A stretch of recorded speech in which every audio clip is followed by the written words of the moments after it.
এই অতিপ্রাকৃত রবিবারের ধর্মোপদেশের শিরোনাম হল অন্যায়কারী ভৃত্য বা স্টুয়ার্ডের দৃষ্টান্ত। এটি স্টুয়ার্ডশিপ বিষয়ক ধর্মোপদেশ সিরিজের চতুর্থ পর্ব। শোনার সময় সমৃদ্ধ হন। এই মাসে আমরা কি নিয়ে আলোচনা করছি? স্টুয়ার্ডশিপ বা তত্ত্বাবধান বিষয়ক দৃষ্টান্ত। আমরা প্রভু যিশুর সেই দৃষ্টান্তগুলো নিয়ে আলোচনা করছি যা স্টুয়ার্ডশিপের বিষয়ে কথা বলে। এবং আমরা বলেছিলাম যে যিশু যতগুলো দৃষ্টান্ত শেয়ার করেছেন তার মধ্যে 4টি স্টুয়ার্ডশিপের থিমের সাথে সম্পর্কিত। আমরা সেই দৃষ্টান্তগুলোর প্রতিটি পরীক্ষা করে দেখছি যাতে আমরা বুঝতে পারি রাজ্যের স্টুয়ার্ডশিপ বলতে কী বোঝায়। এবং আজ আমরা এই 4টির মধ্যে শেষটি নিয়ে আলোচনা করব, অন্যায়কারী ভৃত্যের দৃষ্টান্ত। মাঝে মধ্যে যখন আমরা এই দৃষ্টান্তটি পড়ি তখন আমরা কিছুটা বিভ্রান্ত হয়ে যাই, কারণ এর পেছনের বা দৃষ্টান্তের ভেতরের গল্পটি এমন। তাই আমরা গল্পটি পরীক্ষা করব, কিন্তু এই দৃষ্টান্তের মাধ্যমে যিশু আপনাদের ও আমাকে যে মূল বিষয়গুলো বোঝাতে চান সেদিকে বেশি মনোযোগ দেব। চলুন তাহলে এটি দেখা যাক। অন্যায়কারী ভৃত্যের দৃষ্টান্ত। এটি লুক 16 অধ্যায় 1-13 পদ। তাই যদি আপনাদের কাছে বাইবেল থাকে তবে অনুগ্রহ করে লুক 16:1-13 পদ বের করুন। পাঠ্যটি পর্দাতেও আসবে যাতে আপনারা সেখান থেকেও অনুসরণ করতে পারেন। লুক 16 অধ্যায় 1-13 পদ অনুগ্রহ করে। প্রথম পদ। তিনি তার শিষ্যদের আরও বললেন, একজন ধনী লোক ছিল যার একজন স্টুয়ার্ড বা ভৃত্য ছিল এবং তার বিরুদ্ধে অভিযোগ আনা হয়েছিল যে সে তার সম্পদ নষ্ট করছিল। তাই সে তাকে ডেকে বলল, তোমার সম্পর্কে আমি এসব কি শুনছি? তোমার স্টুয়ার্ডশিপের হিসাব দাও, কারণ তুমি আর স্টুয়ার্ড থাকতে পারবে না। উদ্ধৃতি চিহ্ন। তখন ভৃত্যটি মনে মনে বলল, আমি এখন কি করব? এখানে প্রভু বা মনিব শব্দটি সেই ধনী ব্যক্তিকে বোঝাচ্ছে যে এখানকার সবকিছুর মালিক, কারণ আমার মনিব আমার কাছ থেকে স্টুয়ার্ডশিপ কেড়ে নিচ্ছেন। আমি মাটি খুঁড়তে পারি না। আমি ভিক্ষা করতে লজ্জিত। চতুর্থ পদ। আমি ঠিক করেছি কি করব, যাতে আমাকে স্টুয়ার্ডশিপ থেকে সরিয়ে দেওয়া হলে তারা যেন আমাকে তাদের বাড়িতে গ্রহণ করে। এখানে তারা বলতে তিনি সকল ঋণগ্রহীতাদের বোঝাচ্ছেন যারা তার মনিবের কাছে টাকা ঋণী, এবং তিনি বলছেন, আমার একটি পরিকল্পনা আছে। আমি এমন কিছু করব যাতে যখন আমি আমার চাকরি হারাব তখন এই লোকেরা আমার পাশে থাকবে এবং তারা আমাকে তাদের বাড়িতে আশ্রয় দেবে, তাই না? সুতরাং এটি হল চতুর্থ পদ। তাই সে তার মনিবের প্রতিটি ঋণগ্রহীতাকে ডাকল এবং প্রথম জনকে বলল, তুমি আমার মনিবের কাছে কত টাকা ঋণী? এবং সে বলল, 100 পাত্র তেল। তাই তিনি তাকে বললেন, তোমার বিলটি নাও এবং তাড়াতাড়ি বসে 50 লেখো। তারপর তিনি অন্য একজনকে জিজ্ঞেস করলেন, তুমি কত পাওনা আছো? সে বলল, 100 পরিমাপ গম। তিনি তাকে বললেন, তোমার বিলটি নাও এবং 80 লেখো। 8 নম্বর পদ। সুতরাং প্রভু, যিনি এই গল্পের ধনী ব্যক্তি বা মালিক, তিনি সেই অন্যায়কারী ভৃত্যকে প্রশংসা করলেন কারণ সে খুব বুদ্ধিমানের মতো কাজ করেছে।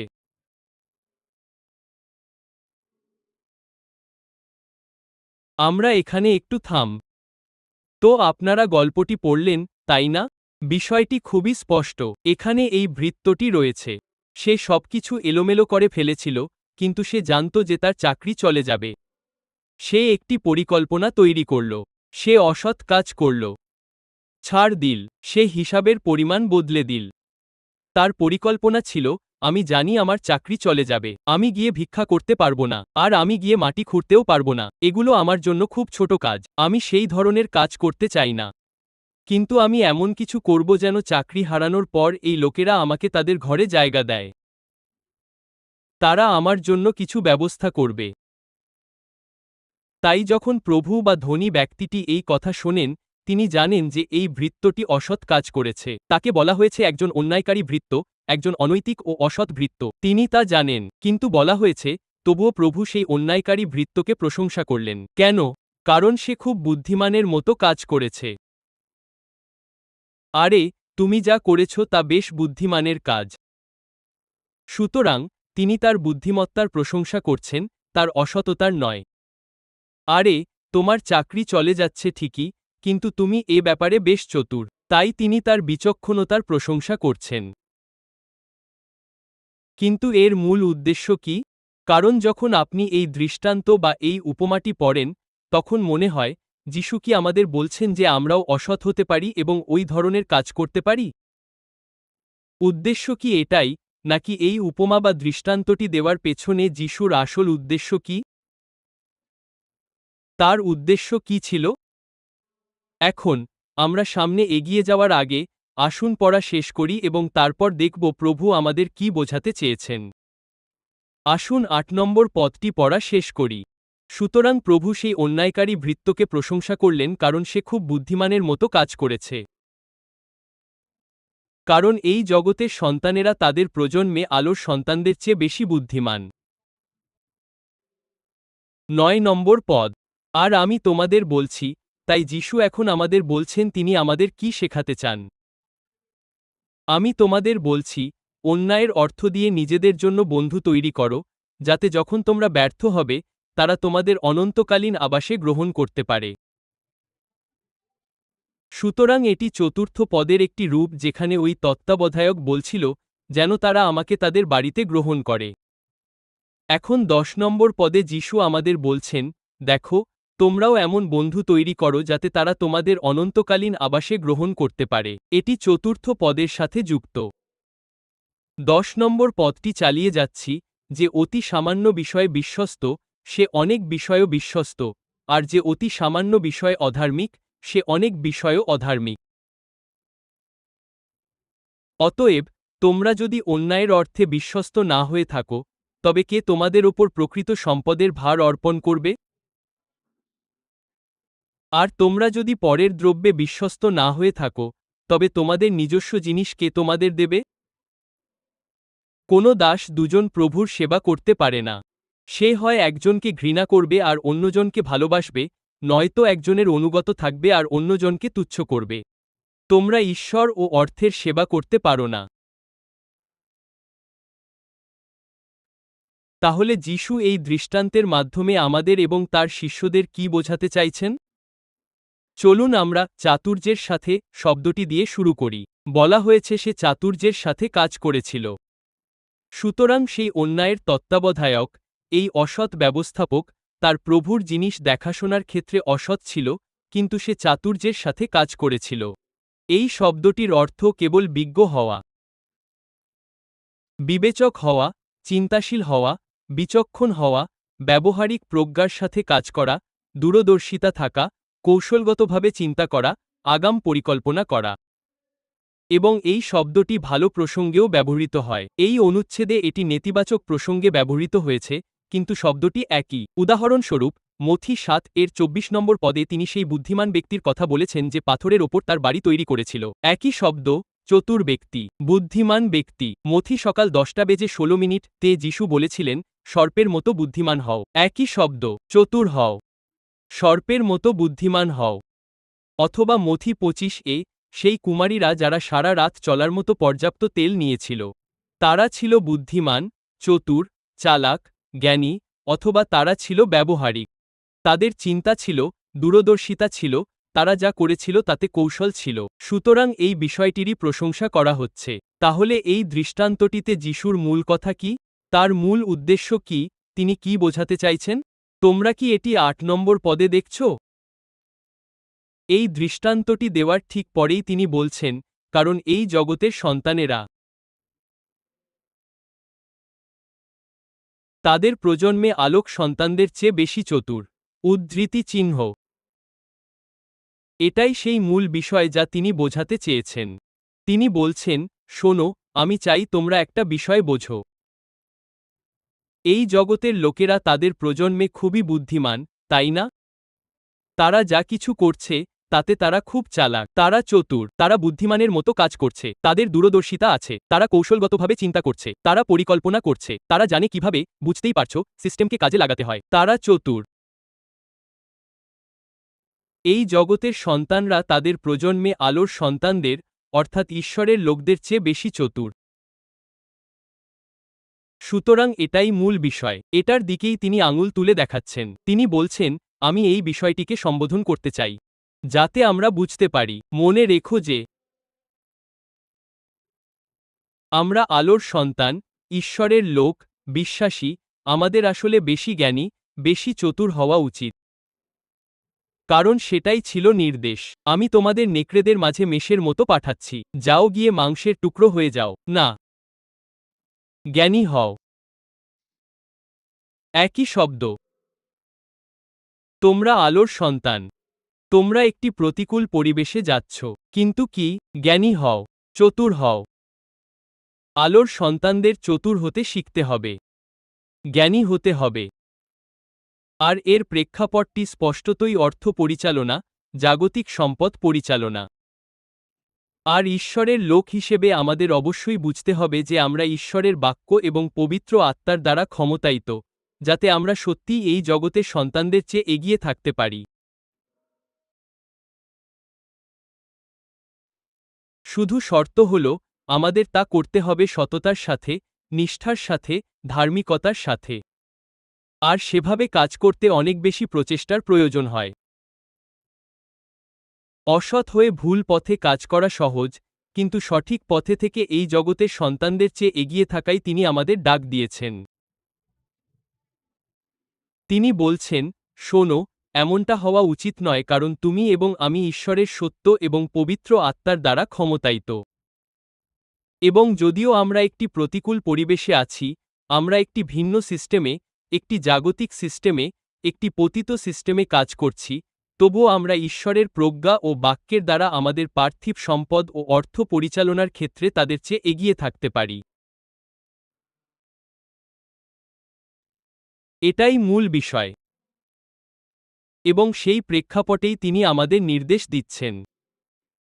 সুতরাং এটাই এই তত্ত্বাবধানে দৃষ্টান্তের উদ্দেশ্য। তিনি 5টি অন্তর্দৃষ্টি তুলে ধরছেন যা আমরা দেখব। 5টি অন্তর্দৃষ্টি যা তিনি আলোর সন্তান হিসেবে আমাদের দিচ্ছেন। তিনি বলছেন, অর্থ পরিচালনার ক্ষেত্রে, পার্থিব সম্পদ পরিচালনার ক্ষেত্রে এই 5টি কাজ করো। এই 5টি নীতি মেনে চলুন, এই 5টি তত্ত্বাবধানে নীতি অনুসরণ করুন যাতে পার্থিব সম্পদ পরিচালনার ক্ষেত্রে আপনি এই জগতের মানুষদের চেয়ে বুদ্ধিমান হতে পারেন।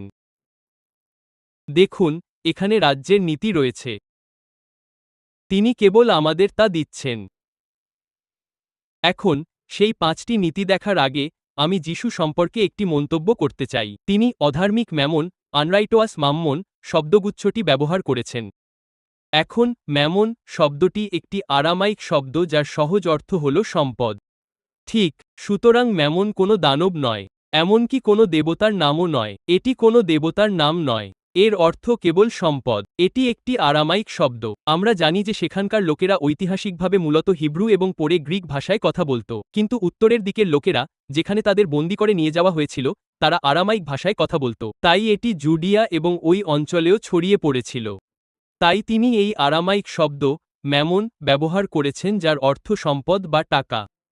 আমরা জানি যে টাকা নিরপেক্ষ।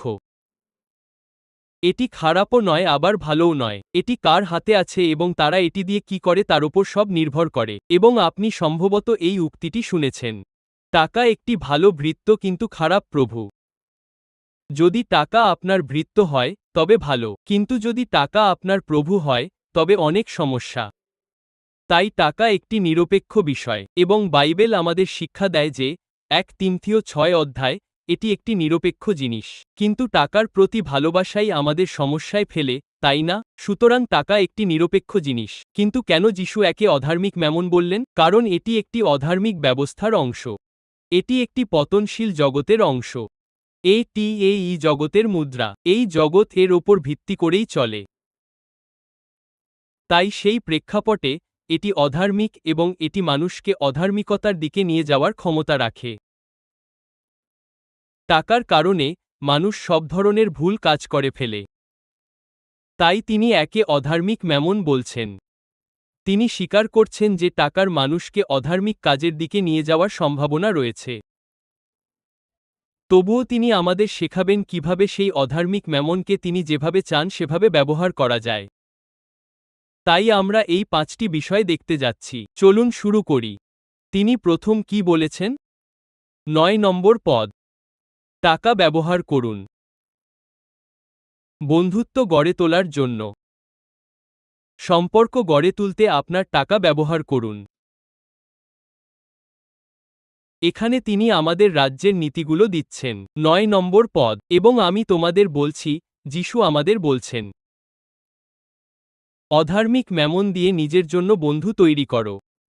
এই নোংরা জিনিসটি ব্যবহার করো। টাকা নামের এই জিনিসটি ব্যবহার করো। এই পার্থিব সম্পদগুলো ব্যবহার করো। বন্ধু তৈরির জন্য এটি ব্যবহার করো, যাতে যখন তোমরা ব্যর্থ হও, তোমাদের তৈরি করা বন্ধুরা, যাদের সাথে তোমরা ভালো সম্পর্ক গড়ে তুলেছ, তারা যেন তোমাদের চিরস্থায়ী আবাসে গ্রহণ করে। এখন এই চিরস্থায়ী আবাস কথাটি অনেককে বিভ্রান্ত করে। আমরা যখনই চিরস্থায়ী বা অনন্তকালের কথা শুনি, আমরা পরকালের কথা ভাবি, কিন্তু এখানে সেই প্রসঙ্গ নয়। যেমনটা আমরা বলেছি, এটি ৪ নম্বর আয়াতের সমান্তরাল। এই ভৃত্য বলছিল, যখন আমি আমার চাকরি হারাবো, এই লোকেরা যেন আমাকে তাদের বাড়িতে আশ্রয় দেয়। সুতরাং প্রসঙ্গটি সেটাই। তাই সে যদিও চিরস্থায়ী বা অন্য কোনো অনুবাদ অনুযায়ী দীর্ঘস্থায়ী বা সময়ের সাথে টিকে থাকার কথা বলছে। মূলত যাদের সাথে আপনারা বন্ধুত্ব গড়ে তুলেছেন, তাদের ঘরবাড়ি আছে, সেগুলো টিকে থাকবে, তাই তারা আপনাদের গ্রহণ করবে। ঠিক আছে? সুতরাং চিরস্থায়ী বলতে এমন ভাববেন না যে আমরা টাকা দিয়ে স্বর্গে জায়গা কিনতে পারি। ঠিক তো? সুতরাং এর অর্থ সেটি হতে পারে না। এর অর্থ হল, এই মানুষদের নিজস্ব বাড়ি আছে, সেগুলো টিকে আছে, তারা আপনাদের গ্রহণ করবে। কিন্তু তিনি আমাদের কি বলছেন? প্রথমত, আমাদের পার্থিব সম্পদ দিয়ে, যে অর্থ আমাদের কাছে গচ্ছিত রয়েছে, তা দিয়ে আমাদের মানুষের সাথে বন্ধুত্ব গড়ে তুলতে হবে, মানুষের পেছনে বিনিয়োগ করতে হবে। আপনারা কি বুঝতে পারছেন? মানুষকে গড়ে তুলতে আপনাদের অর্থ ব্যবহার করুন। এই অধার্মিক ধনের মাধ্যমে নিজের জন্য বন্ধু তৈরি করুন। আপনারা মানুষকে কিনছেন না। আপনারা টাকা দিয়ে মানুষকে নিয়ন্ত্রণ করছেন না। তিনি তা বলছেন না, বরং তিনি বলছেন বন্ধুত্ব গড়ে তুলতে। বন্ধুত্বে বিনিয়োগ করুন। এর মানে হল, যখন আপনি কাউকে কফি খাওয়াতে নিয়ে যান, বিলটি আপনি দিন। কেন? কারণ আমি এই বন্ধুত্বের পেছনে বিনিয়োগ করছি। আপনারা কি বুঝতে পারছেন? ঠিক তো? ঈশ্বর আপনাকে যা দিয়েছেন তা ব্যবহার করে মানবিক সম্পর্ককে, বন্ধুত্বকে অগ্রাধিকার দিন। আপনারা কি বুঝতে পারছেন? তাহলে আপনাদের এবং আমার কিভাবে অর্থ পরিচালনা করা উচিত? টাকা দিয়ে আমাদের কি করা উচিত? প্রথম কথা হল, এই অধার্মিক ধন ব্যবহার করে নিজের জন্য বন্ধু তৈরি করুন। এই অর্থ দিয়ে মানুষের সাথে সুসম্পর্ক গড়ে তুলুন।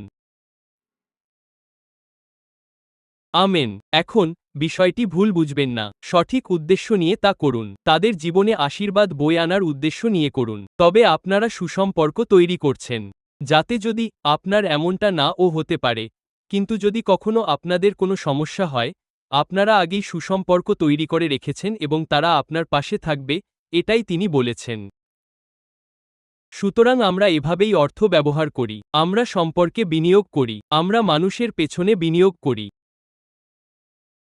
আমরা মানুষের সাথে আমাদের মানবিক বন্ধন শক্তিশালী করাই বিনিয়োগ করি, কারণ আমরা জানি যে আমরা যদি তাতে বিনিয়োগ করি, তবে টাকা ফুরিয়ে গেলেও বা ব্যর্থ হলেও তারা আপনার পাশে দাঁড়াবে।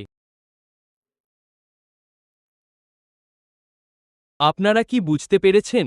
আপনি জানেন, যখন আমি একটি চার্চ হিসেবে আমাদের কথা ভাবি, মাঝে মাঝে আমি এই গল্পগুলো শেয়ার করতে পছন্দ করি, বড়াই করার জন্য নয়, বরং একটি বিষয় বোঝানোর জন্য যে ২০১৯ থেকে ২০২২ সালের মাঝামাঝি পর্যন্ত আমরা যে কঠিন সময়ের মধ্য দিয়ে গিয়েছি।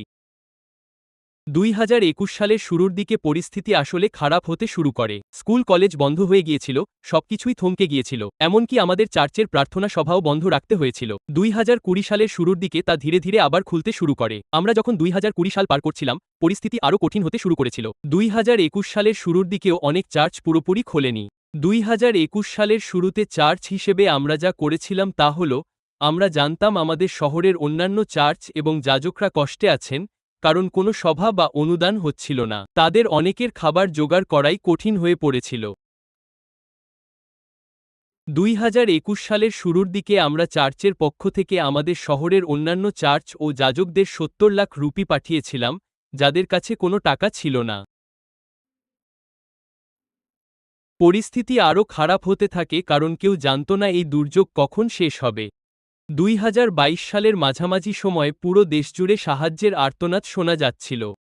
আমার সেই সময়ের কথা মনে আছে। মাত্র 2 মাসের ব্যবধানে আমরা চার্চ থেকে 6 কোটি রুপি পাঠিয়েছিলাম।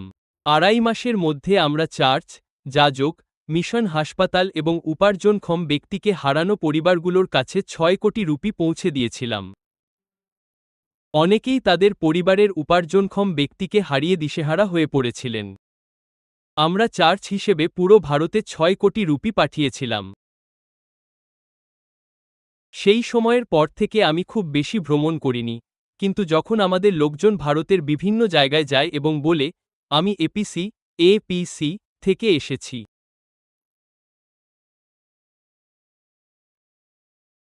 তখন অনেকে আমাদের ধন্যবাদ জানায়। তারা হয়তো জানে না এপিসি কি, কিন্তু তাদের মনে আছে যে ব্যাঙ্গালোরের একটি চার্চ তাদের খাবারের জন্য অর্থ পাঠিয়েছিল। পুরো দেশজুড়ে আমাদের প্রতি এক বর্ষর সদিচ্ছা তৈরি হয়েছে। তবে আমরা এটি কেনিনি, আমরা এটি কোনো ভুল উদ্দেশ্যে করিনি। আমাদের উদ্দেশ্য ছিল সহজ। আমরা জানতাম মানুষ কষ্ট পাচ্ছে, বিশেষ করে যাজক, চার্চ এবং মিশন হাসপাতালগুলো। আসুন আমরা আমাদের সাধ্যমতো সাহায্য করি। আমরা হয়তো সবার সমস্যার সমাধান করতে পারিনি, তবে কিছু মানুষকে সাহায্য করতে পেরেছি। সম্ভবত আমরা 6,000-এরও বেশি, আমার মনে হয় 6,000 জন যাজক, ব্যক্তি এবং সেই সাথে মিশন হাসপাতাল এবং অন্যান্যদের সাহায্য পেয়েছি। কিন্তু সদিচ্ছা প্রতিষ্ঠিত হয়েছে টাকার মাধ্যমে, তবে ভুল উদ্দেশ্যে নয়। উদ্দেশ্য ছিল মানুষকে সাহায্য করা। তাই আমাদের কাছে থাকা সম্পদ আমরা ছেড়ে দিয়েছি, মানুষকে আশীর্বাদ করার জন্য দিয়ে দিয়েছি। আপনি কি বুঝতে পারছেন? আমি বলছি না যে সবাইকে খুব বড় কিছু করতে হবে। ঈশ্বর আপনার হাতে যে সম্পদ দিয়েছেন, তা দিয়ে কাউকে আশীর্বাদ করতে, সাহায্য করতে, ভালো হতে এবং সদয় হতে যা পারেন তা করুন। যিশু এটাই বলছেন। এই অধার্মিক জিনিসটি ব্যবহার করুন। বন্ধুত্ব তৈরি করতে এই টাকা ব্যবহার করুন। যদি তা ব্যর্থ হয়, তবুও তারা আপনার পাশে থাকবে। টাকা কিভাবে সামলাতে হয় সে বিষয়ে তিনি আমাদের পরের যে কথাটি বলেন তা হল, বিশ্বস্ত হও এবং ছোট ছোট বিষয়ে সৎ থাকো। ছোট ছোট বিষয়ে বিশ্বস্ত হও। এটি 10 নম্বর পদ।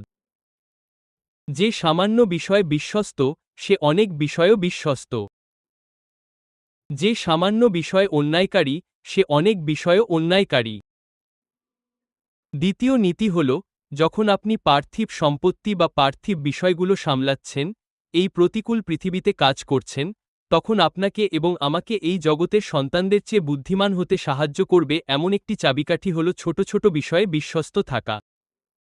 কারণ যিশু বলছেন, আপনি যদি ছোট ছোট বিষয়ে বিশ্বস্ত হতে পারেন, তবে আপনাকে বড় দায়িত্বও দেওয়া যেতে পারে। এখানে তাৎক্ষণিক প্রেক্ষাপটটি হল টাকা। কিন্তু যিশু যেভাবে এটি স্থাপন করছেন তা হল, ছোট ছোট বিষয়ে বিশ্বস্ত থাকুন, তা যাই হোক না কেন। আপনি হয়তো প্রজেক্ট ম্যানেজার হতে চান, কিন্তু আপনি যখন দলের একজন সদস্য, তখন বিশ্বস্ত হন, ঠিক আছে? যখন আপনি আপনার কর্মক্ষেত্রে যান এবং আপনাকে ছোট কোনো কাজ দেওয়া হয়, আপনি হয়তো ভাবছেন, আমি এই প্রজেক্ট ম্যানেজারের চেয়ে ভালো করতে পারি। ঠিক আছে, আপনার সময় আসবে, কিন্তু এখন আপনার সময় হল ছোট ছোট বিষয়ে বিশ্বস্ত থাকার। সেটা ভালোভাবে করুন। আপনার ওপর যা কিছু ন্যস্ত করা হয়েছে, ছোট ছোট বিষয়ে বিশ্বস্ত হন। আর আপনি যখন ছোট বিষয়ে বিশ্বস্ত হবেন, ঈশ্বর নিশ্চিত করবেন যেন আপনার জন্য বড় দায়িত্ব পাওয়ার দরজা খুলে যায়। এটি এমন একটি নীতি যা মেনে আমরা চলি। আমার মনে আছে, আমরা এপিসি শুরু করার আগে শিকাগোতে কিছুদিন ছিলাম এবং সেই সময় আমরা জেনে শুনে একটি খুব ছোট চার্চে গিয়েছিলাম, যেটা সবে শুরু হচ্ছিল। আমরা সেখানে সেবা করতে গিয়েছিলাম। আমি ও জেরেমি এবং আমাদের ছোট্ট শিশু জোশুয়া ছিল। আমরা সেই চার্চে গিয়েছিলাম। আমাদের মনোভাব ছিল, ঈশ্বর, আমরা এখানে সেবা করব। কারণ আমরা এই নীতিটি বুঝতাম, ফসল কাটার আগে আপনাকে বীজ বপন করতে হবে। তাই, প্রভু, আমরা এখানে বীজ বপন করব। আমরা সেবা করব। আমরা তাদের গিয়ে বলিনি, প্যাস্টর, আপনি তো জানেন, বাইরে আমাদের বিশাল মিনিস্ট্রি আছে। আমরা ভ্রমণ করছি। আমরা এসব করি না, একদমই না। আমরা শুধু সেখানে গিয়েছিলাম। প্যাস্টরকে কখনোই কিছু বলিনি। আমি বললাম, আমরা আমাদের সাধ্যমতো সেবা করব। তিনি যদি আমাকে কিছু করতে না বলেন, আমি নিজে কাজ খুঁজে নেব। আমি প্রার্থনার পর মেঝে মুছতাম এবং চেয়ারগুলো গোছাতাম। চেয়ার টেনে সরানো, সেগুলো গুছিয়ে রাখা, মেঝে পরিষ্কার করা। মনে মনে বলতাম, ঈশ্বর, আমি ছোট বিষয়ে বিশ্বস্ত থাকব, কারণ একদিন আপনি আমাকে বড় দায়িত্ব দেবেন। আমি বড় কিছুর জন্য প্রস্তুতি নিচ্ছি, আর এই ছোট বিষয়ে বিশ্বস্ত থাকাই হলো সেই বড় প্রস্তুতির উপায়। উদ্ধৃতি চিহ্ন। তাই যখন আপনি স্বেচ্ছাসেবক বা সেটআপ টিমে থেকে চেয়ার গোছান, এই ছোট কাজগুলো করার মাধ্যমে আপনি আসলে বড় দায়িত্বের জন্য নিজেকে তৈরি করছেন যা ঈশ্বর আপনাকে দেবেন। আপনি বীজ বপন করছেন। ছোট বিষয়ে বিশ্বস্ত থাকুন। এমনকি মিনিস্ট্রির ক্ষেত্রেও আমার মনে আছে এমন সময় গেছে যখন আমি খালি চেয়ারের সামনে প্রচার করেছি। আমি বলেছি, ঈশ্বর, আমি প্রতিশ্রুতিবদ্ধ। কলেজে পড়ার সময় যখন বাইবেল স্টাডি পরিচালনা করতাম, আমি বলতাম, ঈশ্বর, আমি যাচ্ছি। প্রতি সপ্তাহে আমাদের বাইবেল স্টাডি হতো। আমি বলতাম, ঈশ্বর, আমি যাচ্ছি। আমি প্রস্তুতি নিয়েই যাচ্ছি। আর এমন সময়ও ছিল যখন কেউ আসেনি। তাতে কিছু যায় আসে না। আমি এখানে আছি। আমি প্রস্তুতি নিয়ে এসেছি। আপনারা আসেননি তাতে দুঃখ নেই। আমি প্রচার করবই। আমি তাদের বিস্তারিত প্রচার করেছি। সমস্যা নেই। আমি বিশ্বস্ত। আমি ঈশ্বরকে দেখাতে চাই যে আমি বিশ্বস্ত। আমি ঈশ্বরকে দেখাতে চাই যে আমি প্রতিশ্রুতিবদ্ধ। আপনি ছোট বিষয়ে বিশ্বস্ত থাকুন যাতে ঈশ্বর আপনাকে আরও বড় দায়িত্ব দিতে পারেন। আপনারা কি বুঝতে পারছেন? এটা একটা স্বর্গীয় রাজ্য বা কিংডম নীতি। আপনাকে যা কিছুর দায়িত্ব দেওয়া হয়েছে, তাতে বিশ্বস্ত থাকুন। আপনি যদি পার্থিব বস্তুর মতো ছোট বিষয়ে বিশ্বস্ত হন, তবে বর্তমান সম্পদগুলো আপনি কিভাবে সামলান? ঈশ্বর, আমার 10টা গাড়ি চাই। কিন্তু আপনার একটি গাড়ি আপনি কিভাবে সামলাচ্ছেন? আপনি কি সেটির যত্ন নিচ্ছেন? আপনি কি নিয়মিত সেটা সার্ভিসিংয়ে পাঠান? তাহলে, এটি কেন গুরুত্বপূর্ণ? কারণ আপনার কাছে যা সামান্য আছে তাতে বিশ্বস্ত থাকলে, ঈশ্বর জানেন আপনি বেশি দিলে সেটিরও যত্ন নিতে পারবেন। সুতরাং, আপনি পার্থিব সবকিছু রক্ষণাবেক্ষণ করছেন। আমরা পার্থিব সম্পদের কথা বলছি। এই দৃষ্টান্তের পুরো প্রেক্ষাপট এটাই। ঈশ্বর আপনাকে যে ছোট ছোট জিনিস দিয়েছেন, আপনি কিভাবে তা ব্যবহার করছেন? যিশুর বলা তৃতীয় বিষয়টি। প্রথমত, বন্ধুত্ব গড়ার কাজে অর্থ ব্যবহার করুন। দ্বিতীয়ত, ছোট বিষয়ে বিশ্বস্ত ও সৎ থাকুন। তৃতীয়ত, অর্থের বিষয়ে বিশ্বস্ত থাকুন। দেখুন যিশু কি বলেছেন, অর্থের বিষয়ে বিশ্বস্ত থাকুন। 11 নম্বর পদ। অতএব, তোমরা যদি অধার্মিক ধনের বিষয়ে বিশ্বস্ত না হয়ে থাকো, তবে কে তোমাদের ওপর প্রকৃত সম্পদের ভার অর্পণ করবে? আপনারা জানেন, যিশু আসলে টাকা পয়সা এবং আধ্যাত্মিক বিষয়ের মধ্যে সরাসরি সংযোগ স্থাপন করছেন। আমরা অনেক সময় মনে করি এগুলোর মধ্যে কোনো সম্পর্ক নেই। তিনি বলতেন, টাকা পয়সা নিয়ে আমার মাথা ব্যথা নেই। আমি শুধু স্বর্গের বিষয়ে চিন্তা করি। আমি কেবল আধ্যাত্মিক বিষয়গুলোই ভাবি। কিন্তু টাকা পয়সা এবং আধ্যাত্মিক বিষয়ের মধ্যে একটি সংযোগ আছে। যিশু নিজেই এটি বলেছেন। আমি নিজের থেকে বলছি না। 11 নম্বর পদ। যদি তোমরা অধার্মিক ধনের বিষয়ে বিশ্বস্ত না হয়ে থাকো, যদি তোমরা টাকা পয়সার সঠিক ব্যবহার না করো, তবে কে তোমাদের ওপর ভার অর্পণ করবে? প্রকৃত সম্পদের ভার, যা আধ্যাত্মিক বিষয়ের কথা বলছে। ঈশ্বরের অভিষেক, পরিচর্যা, ঈশ্বরের আহ্বান, আশীর্বাদ, আধ্যাত্মিক বিষয়, রাজ্যের বিষয়গুলো। কিভাবে সেগুলো তোমাদের ওপর ন্যস্ত করা যায়? টাকা পয়সার ব্যবহারের মাধ্যমেই তোমার বিশ্বস্ততার প্রমাণ দাও। বুঝতে পারছেন? সুতরাং, আমরা এটা নিয়ে ভাবি না। আমরা মনে করি, টাকা, এটা তো অধার্মিক। বাদ দাও। আমি এ বিষয়ে খুব উদাসীন থাকব। যা খুশি তাই করব। কিন্তু তা আপনি করতে পারেন না কারণ ঈশ্বর আপনার বিশ্বস্ততা দেখছেন। আপনি টাকা পয়সা কিভাবে ব্যবহার করেছেন? তিনি বলছেন, সেভাবেই আমি সেই ব্যক্তিকে আমার রাজ্যের বিষয়গুলোর দায়িত্ব দিতে পারি। প্রকৃত সম্পদ। এখানে সরাসরি একটি সংযোগ রয়েছে। এবং আবারও বলছি, আমি অহংকার করার জন্য এটি বলছি না, বরং এটি বোঝাতে চাই যে, এই বাস্তব নীতিগুলো আপনার জীবনে সচেতনভাবে প্রয়োগ করতে হয়। আমার মনে পড়ে এপিসি র প্রথম বছরে আমি অ্যাকাউন্টেন্টের মতো কাজ করতাম। আমি বসে দানগুলো গণনা করতাম। আমি অনেক দিন ধরে এটি করি না, কিন্তু সেই বছরগুলোতে ছোট দলের মানুষরা ব্যাংকে টাকা জমা দিত। ঠিক আছে, আমি বসতাম এবং আমাদের একটি নোটবুক ছিল, হয়তো কোনো আলমারিতে এখনও আছে। প্রথম নোটবুকটিতে রোববার দিন তারিখ লিখে কতগুলো 100 টাকার নোট, কতগুলো 10 টাকার নোট আছে, তা লিখে রাখতাম। এটি প্রথম সার্ভিসের মোট টাকা।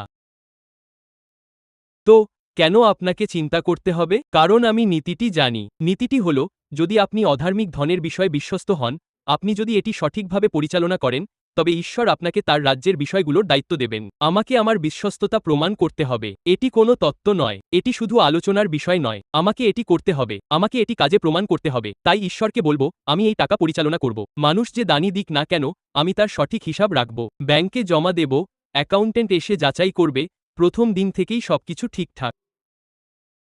৫,০০০ হোক বা ৫০, টাকার পরিমাণটা বড় কথা নয়। গুরুত্বপূর্ণ বিষয় হল, আমাকে অধার্মিক বিষয়ে বিশ্বস্ত হতে হবে এবং অর্থের ব্যাপারে বিশ্বস্ত থাকতে হবে। তবে ঈশ্বর তার রাজ্যের বিষয়গুলো আমাদের ওপর ন্যস্ত করবেন। প্রশ্ন হল, আপনি কিভাবে সামলাচ্ছেন? বেতন ৩০ তারিখে আসে, ৩ তারিখের মধ্যেই টাকা শেষ। কোথায় গেল? আমি জানি না। আমি বেশ কয়েক মাস এমন অবস্থার মধ্য দিয়ে গেছি এবং কিছু একটা ঘটে। আলোর সন্তানেরা, তোমাদের আরও ধূর্ত হতে হবে। তোমাদের আরও বুদ্ধিমান হতে হবে অধার্মিক বিষয়গুলো সামলানোর ক্ষেত্রে।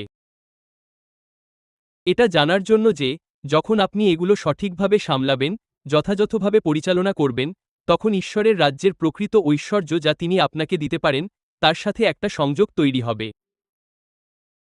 আপনারা কি বুঝতে পারছেন? তাই যিশু বলছেন, হ্যাঁ, এগুলো সতর্কতার সাথে সামলাও এবং তুমি জানো যে তুমি রাজ্যের কাজকে এগিয়ে নিয়ে যেতে পারবে এবং তা ভালোভাবে করতে পারবে। এটি তৃতীয় বিষয় যা তিনি বলছেন, অর্থ সামলানো।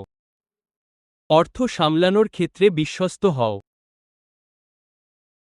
চতুর্থ যে বিষয়টি তিনি এখানে একই প্রসঙ্গে আমাদের দিচ্ছেন তা হল, অন্যের সম্পত্তিতে বিশ্বস্ত হও।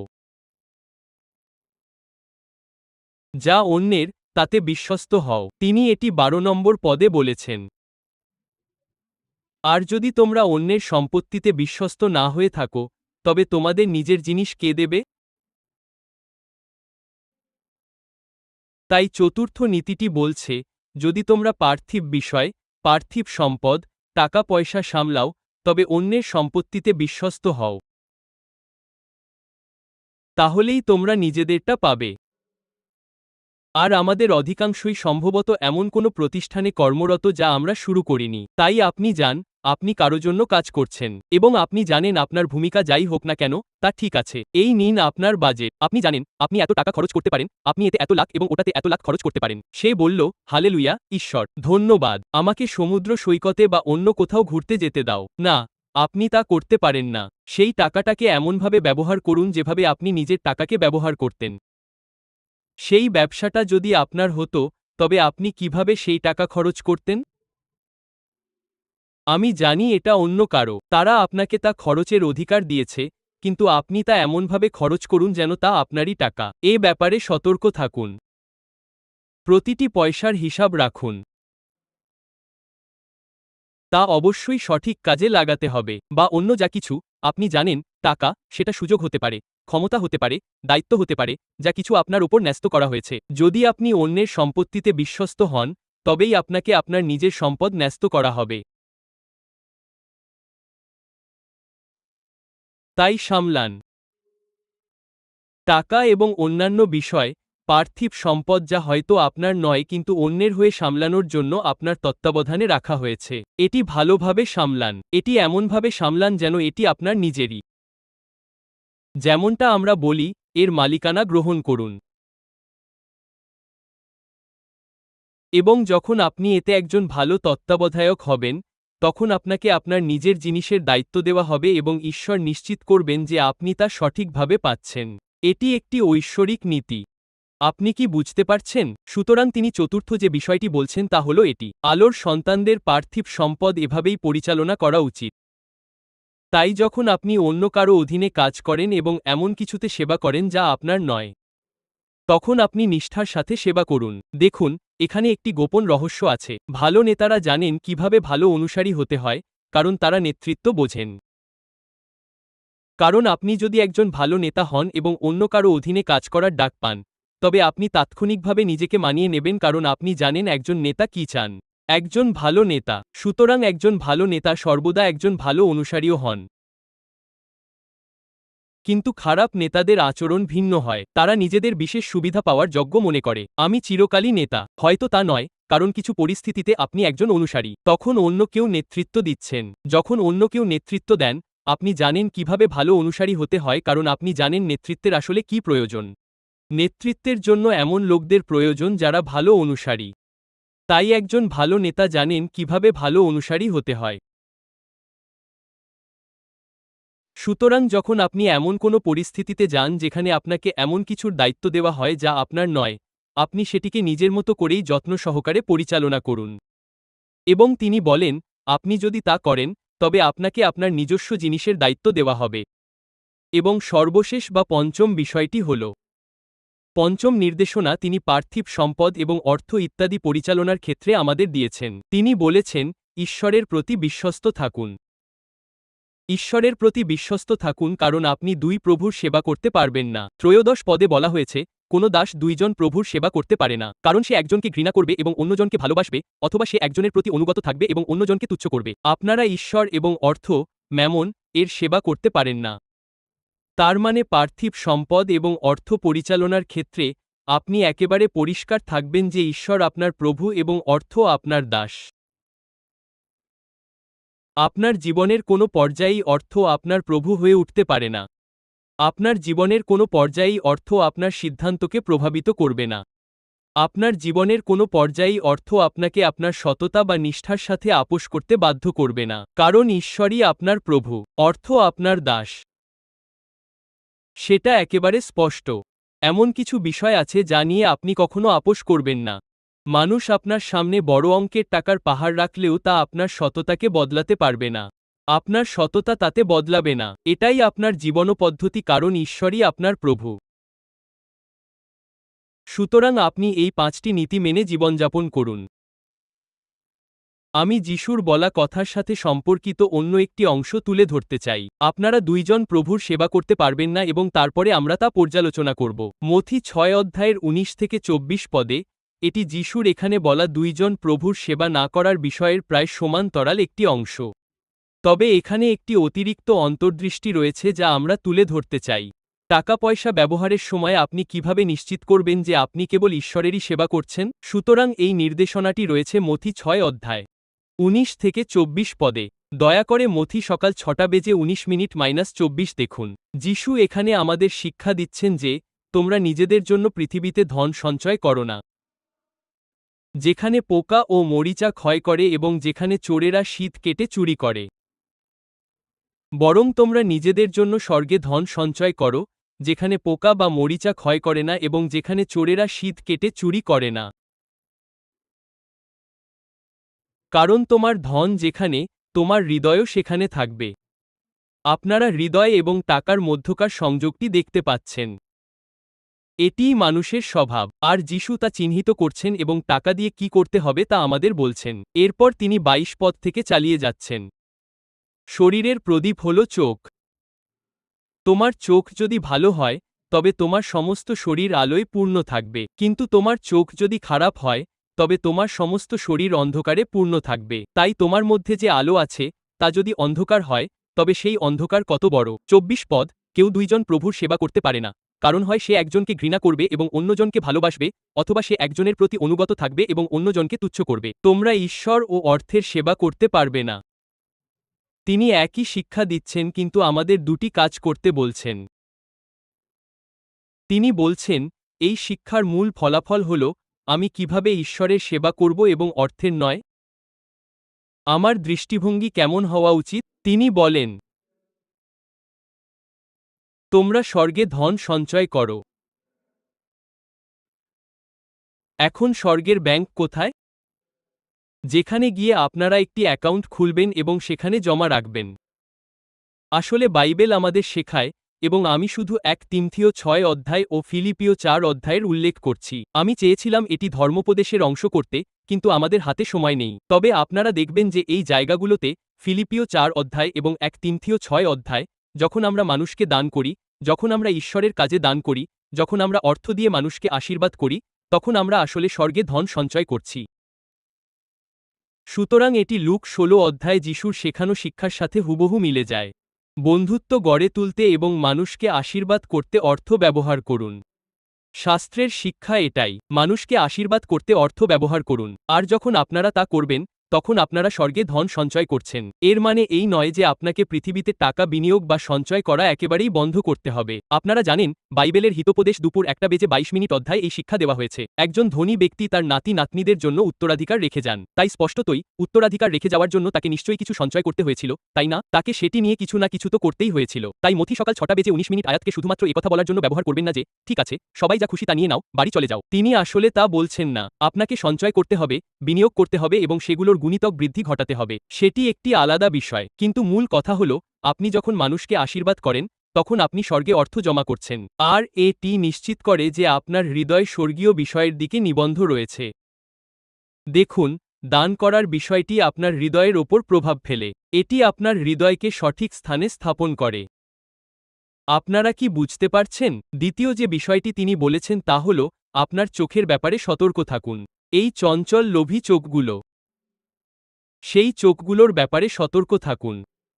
যদি আপনার চোখ মন্দ হয়, তার মানে সেগুলো বিভ্রান্ত এবং সবসময় কেবল চায় লোভাতুর। আপনি যখন চলাফেরা করেন তখন চকচক করলেই সবকিছুকে সোনা মনে হয়, আর আপনার চোখ তখন মন্দ হয়ে যায়। আপনার পুরো শরীর তখন অন্ধকারে আচ্ছন্ন থাকে, যার অর্থ আপনি জানেন না আপনি কোথায় যাচ্ছেন। কিন্তু আপনি যদি আপনার চোখকে পরিষ্কার ও পবিত্র রাখেন, আপনার দৃষ্টিকে ঠিক রাখেন, তবে আপনি জানেন আপনি কি করছেন, আপনার পার্থিব সম্পদ ও নাম নিয়ে আপনি কি করবেন। আপনার দৃষ্টি তখন যিশুর ওপর নিবন্ধ থাকে, আপনার দৃষ্টি তখন অনন্তকালীন বিষয়ের ওপর থাকে, আপনার দৃষ্টি তখন অদৃশ্যের ওপর থাকে, আপনার চোখ পরিষ্কার ও স্বচ্ছ থাকে, আপনি তখন আলোর পথে চলছেন। সুতরাং যিশু দুটি বিষয়ের কথা বলেছেন, আপনার হৃদয়কে রক্ষা করুন, আপনার চোখকে রক্ষা করুন, তখন আপনি ঈশ্বরের সেবা করবেন, অর্থের নয়। তাই যখন আপনি চলাফেরা করবেন, আপনি আপনার চারপাশে অনেক চকচকে জিনিস দেখতে পাবেন। মানুষ টাকা নিয়ে যা খুশি করছে, কিন্তু সেগুলাকে আপনার চোখকে দূষিত করতে দেবেন না। আপনার চোখ পরিষ্কার রাখুন, যিশুর ওপর আপনার দৃষ্টি নিবন্ধ রাখুন। সম্পদ বা অন্যরা যা করছে তা দেখে বিভ্রান্ত হবেন না। আপনার দৃষ্টি স্বচ্ছ। আমি জানি আমি কি দেখছি। আমি জানি আমার লক্ষ্য কোথায়। আমি এই পৃথিবীর জিনিসগুলোতে মুগ্ধ হব না। আমি কি পৃথিবী বা পার্থিব বিষয়গুলোকে ভালোবাসি? না, আপনার চোখ পরিষ্কার। তাই আপনার হৃদয়কে রক্ষা করুন, আপনার চোখকে রক্ষা করুন। আপনি ঈশ্বরের সেবা করবেন, অর্থের নয়। অর্থ তখন আপনার সেবক হবে, ঈশ্বর আপনার প্রভু হবেন। আপনারা কি বুঝতে পারছেন? সুতরাং যিশুর 5টি বিষয় রয়েছে যা আমি দ্রুত পর্যালোচনা করব এবং তারপর আমরা লুক 16 এর এই অংশে এই সিরিজটি শেষ করব, যেখানে যিশু এই বিষয়টি নিয়ে কথা বলছেন। এই প্রজন্মের এই জাগতিক সন্তানদের চেয়ে আলোর সন্তানরা কিভাবে আরও বুদ্ধিমান হতে পারে? জাগতিক বিষয়, পার্থিব সম্পত্তি, অর্থ এবং অন্যান্য বিষয় পরিচালনার ক্ষেত্রে তিনি বলেন, এই 5টি নীতি রয়েছে। প্রথমত, বন্ধুত্ব গড়ে তুলতে আপনার অর্থ ব্যবহার করুন। ছোট ছোট বিষয়ে বিশ্বস্ত থাকুন। অর্থের ব্যাপারে বিশ্বস্ত থাকুন। অন্যের সম্পত্তিতে বিশ্বস্ত থাকুন। এবং অর্থের নয়, ঈশ্বরের সেবা করুন। ঈশ্বরকে আপনার প্রভু হতে দিন।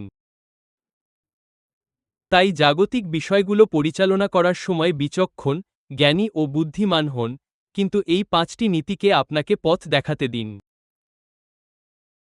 অর্থ পরিচালনার সময় রাজ্যের নীতিগুলো আপনাকে পথ দেখাবে। আপনি জানেন, আপনার প্রয়োজনীয় শিক্ষা আপনি গ্রহণ করুন। আমাদের মৌলিক বিষয়গুলো রয়েছে। আপনি জানেন, আমাদের আর্থিক পরিকল্পনা বিষয়ক কর্মশালা রয়েছে। আপনি যদি বিষয়গুলো এগিয়ে নিতে চান, তবে যারা এতে দক্ষ তাদের সাথে কথা বলুন, কিভাবে সঠিকভাবে বিনিয়োগ করতে হয়, কোথায় বিনিয়োগ করতে চান, এই সব বিষয় জানুন। আপনি কিভাবে অর্থ ব্যবস্থাপনা করবেন ইত্যাদি। আপনি বিচক্ষণ হন। তবে যিশু আমাদের যে 5টি নীতি শিখিয়েছেন, সেগুলো আমাদের পার্থিব সম্পদ পরিচালনার ক্ষেত্রে পথপ্রদর্শক হতে দিন। সম্পর্ক গড়ে তুলতে এটি ব্যবহার করুন। মানুষকে আশীর্বাদ করতে এটি ব্যবহার করুন। এটি ব্যবহার করুন। আপনার কাছে থাকা সামান্য কিছু জিনিসেও বিশ্বস্ত থাকুন। বিশ্বস্ত হন। ঈশ্বর আপনাকে যা দিয়েছেন তার ভালো যত্ন নিন। একজন ভালো তত্ত্বাবধায়ক হন। আপনার কাছে থাকা অর্থের ব্যাপারে বিশ্বস্ত থাকুন। সুতরাং প্রভু, আমার কাছে কেবল এই পরিমাণ অর্থই আছে, এতেই বিশ্বস্ত থাকুন। সৎ হন। এর ভালো যত্ন নিন। অন্যের সম্পত্তিতে বিশ্বস্ত থাকুন এবং অর্থের নয়, ঈশ্বরের সেবা করুন। আমেন। সুতরাং এই সিরিজটি শেষ করার সময় আমরা এই 4টি দৃষ্টান্ত দেখেছি। তত্ত্বাবধানে 4টি রাজ্য আইন কি যা আমরা এই 4টি দৃষ্টান্তের প্রতিটি থেকে শিখি? আমরা তা পর্যালোচনা করব। তত্ত্বাবধানে রাজ্য আইন। লুক 12 এর প্রথম দৃষ্টান্ত থেকে বিজ্ঞ দাসের দৃষ্টান্ত আমরা শিখেছি যে যাকে অনেক কিছু দেওয়া হয়েছে তার কাছ থেকে অনেক কিছু চাওয়া হবে। ঈশ্বর যখন আমাদের আরও বেশি কিছুর দায়িত্ব দেবেন তখন তিনি আমাদের কাছ থেকে উচ্চতর স্তরের জবাবদিহিতা আশা করবেন। তাই আমাদের নিজেদের জবাবদিহিতার মান বাড়াতে হবে। যদি আপনাকে আরও বেশি কিছুর দায়িত্ব দেওয়া হয় তবে নিজেকে উচ্চতর মানদণ্ডে রাখুন। দ্বিতীয়ত, যার আছে তাকে আরও দেওয়া হবে এবং তার প্রাচুর্য থাকবে। কিন্তু যার নেই তার যা আছে তাও কেড়ে নেওয়া হবে। এটি মথি 25 থেকে নেওয়া হয়েছে। এর মানে ঈশ্বর ভালো তত্ত্বাবধানকে পুরস্কৃত করেন, তিনি প্রয়োজনের ভিত্তিতে দেন না। আপনি যদি একজন ভালো তত্ত্বাবধায়ক হন এবং আপনার যা আছে তা বৃদ্ধি করেন তবে ঈশ্বর বলবেন না, ওহ তুমি এটি বাড়িয়েছ, তোমার যথেষ্ট হয়েছে। না, ঈশ্বর বলছেন, আচ্ছা যদি তুমি এটি বৃদ্ধি করছো তবে তুমি এটি বাড়াচ্ছ, আমাকে তোমাকে আরও দিতে দাও। সুতরাং যার আছে তাকে আরও দেওয়া হবে। তাই ঈশ্বর ভালো তত্ত্বাবধানে পুরস্কারস্বরূপ আরও দিয়ে থাকেন। 3 নম্বর, এটি আমরা মথি 20 অধ্যায়ে দেখেছি, শেষের জন প্রথম হবে এবং প্রথম জন শেষ হবে। তাই ঈশ্বরের রাজ্যে লোকেদের যেভাবে মূল্যায়ন করা হয় এবং পুরস্কৃত করা হয় তা পৃথিবীর রীতির চেয়ে সম্পূর্ণ আলাদা। সুতরাং আমাদের উচিত নয় সেই লোকেদের বিচার করা যারা আমাদের সাথে আঙুর খেতে কাজ করছে। ঈশ্বর তাদের কিভাবে ব্যবহার করবেন বা কিভাবে আশীর্বাদ করবেন তা তার বিষয়। ঈশ্বরই তাদের প্রভু, আমরা তাতে হস্তক্ষেপ করি না। আমাদের একটি ভালো হৃদয় বজায় রাখতে হবে। আঙুর খেতে একে অপরকে উদযাপন করুন। এবং আজ আমরা তত্ত্বাবধানে চতুর্থ নিয়মটি দেখেছি। একজন বুদ্ধিমান তত্ত্বাবধায়ক হন। পার্থিব বিষয়ে, পার্থিব সম্পদে, বিশেষ করে অর্থের ক্ষেত্রে তিনি আমাদের বলে দিয়েছেন কি করতে হবে। তাই আপনার পার্থিব বিষয়গুলোকে গুরুত্ব সহকারে নিন। এই কথা বলবেন না যে শেষ পর্যন্ত আমি স্বর্গে যাচ্ছি। হ্যাঁ, আমরা সবাই স্বর্গে যাব, কিন্তু আপনাকে পৃথিবীতে কিছু সময় বাস করতে হবে এবং ভালোভাবে বাঁচতে হবে। একজন ভালো তত্ত্বাবধায়ক হন। ঈশ্বর আপনাকে যে পার্থিব সম্পদ, অর্থ এবং সুযোগ দিয়েছেন তা ব্যবহার করুন। এটি ভালোভাবে ব্যবহার করুন। এবং ঈশ্বর আপনাকে আরও অনেক কিছুর দায়িত্ব দিতে পারবেন। আমেন। শোনার জন্য আপনাকে ধন্যবাদ। আমরা বিশ্বাস করি এই বার্তাটি আপনার জন্য আশীর্বাদস্বরূপ ছিল। ধর্মোপদেশ, নোট এবং বইসহ আরও বিনামূল্যে সম্পদের জন্য অনুগ্রহ করে apcwo.org ভিজিট করুন। ব্যাঙ্গালোরে এপিসি বাইবেল কলেজ সম্পর্কে তথ্যের জন্য apcbiblecall.org ভিজিট করুন। অ্যাপল বা গুগল প্লে স্টোর থেকে অল পিপলস চার্চ ব্যাঙ্গালোর অ্যাপটি ডাউনলোড করতে ভুলবেন না।